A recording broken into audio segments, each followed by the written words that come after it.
네, 대통령님 일정 소화하시느라 고생 많으셨습니다. KBS 손소영입니다.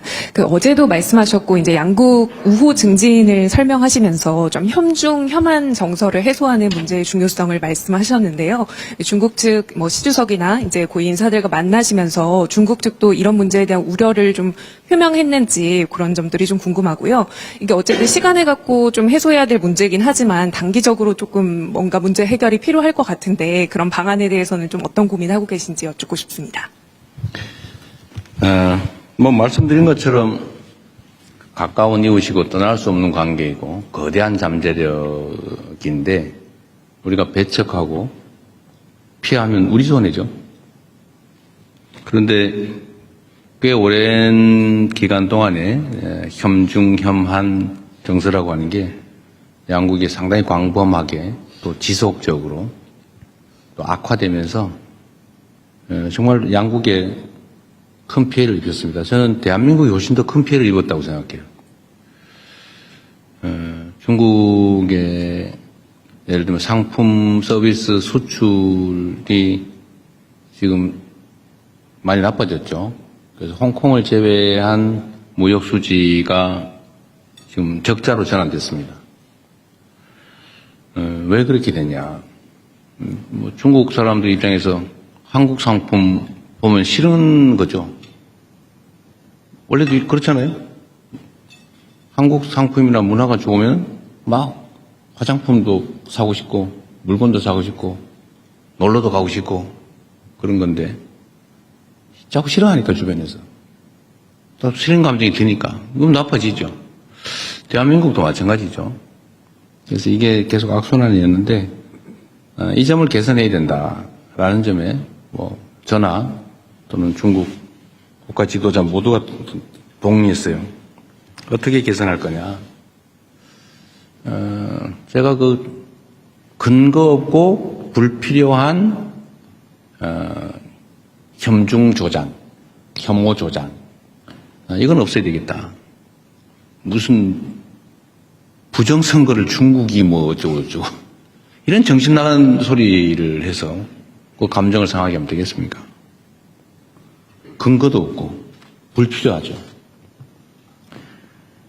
그래서 제가 국무회에서도 여러 차례 지적하고 또 명백한 허위 주장이나 행동에 대해서 엄격한 제재를 가하고 있고 또 이것 때문에 사실 많이 줄어들긴 했고 이 점에 대해서 중국 정부나 중국 국민들이 많이 또 알게 되면서 호감도가 많이 개선된 것 같습니다. 앞으로도 계속 혐중 혐한을 조장하거나 또 선동하거나 이런 데에 대해서는 우리가 억제를 위한 노력을 계속해야 되겠습니다. 중국 측에도 제가 그런 얘기를 했죠. 대한민국이 혐중 선동을 하는 뭔가 근거 비슷한 거 이런 게 좀 최소화돼야 된다. 증표가 필요하다. 그게 소위 문화 콘텐츠 진출 제한 같은 거다. 제가 이런 지적을 했죠. 그래서 그게 내가 보기도 사실인데 한국 영어 잘 안 틀고 한국 공연 잘 못하게 하고 실제 현장에는 그러니까 국가 정책은 아니라고 하지만 그게 개선되지 않고 있으면 그게 공격의 빌미가 된다. 근거가 된다. 아까 근거 없는 불필요한 이런 얘기했지만 근거가 있지 않냐 그런 거는. 그런 걸 그래서 신속하게 좀 해소되는 걸 보여줘야 된다. 그리고 한중 관계가 서로 협력적이고 우호적이라는 걸 보여줄 필요가 있다. 그래서 제가 이것도 지방 균형 발전 차원에서 우리나라 사람들이 팬더 좋아하는데 저 광주에 우치동물원이라고 국가 제2동물원이 있대요. 국가동물원이 있는데 거기 제2동물원이 있답니다. 그래서 저 지방에 국가동물원이니까 광주 우치동물원에 팬더나 한 쌍 보내주면 어떻겠냐. 그럼 실무 협의를 한번 해보기로 해서 지금 아마 하고 있을 겁니다. 그래서 이런 근거들이 좀 필요하다. 그래서 혐중 혐한 정서 문제는 이제 각 국가 차원에서 좀 해소하기 위한 구체적인 또 실질적인 노력이 필요하다는 점에 서로 공감하고 앞으로 실제로 진척이 좀 될 겁니다.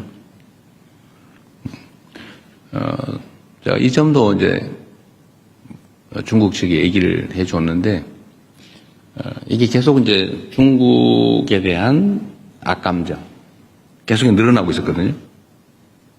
좋아하냐 싫어하냐 이런 거 물어보잖아요, 국민들한테. 근데 이게 이제 좀 방향이 전환이 됐어요. 작년 아마 제가 취임한 이후부터 좀 전환이 되는 것 같습니다. 이게 아마 여러분도 보셨을 텐데 여론조사상으로 중국에 대한 국가 인식이 개선이 됐어요. 중국 국민들에 대한 그 인식도 많이 또 개선됐다고 합니다. 다행스럽죠. 이제 방향을 좀 바꿨으니까 많이 개선되지 않을까 싶고 좀 가속도를 붙여야 되겠다는 생각하고 있습니다. 여러분도 좀 도와주시기 바랍니다.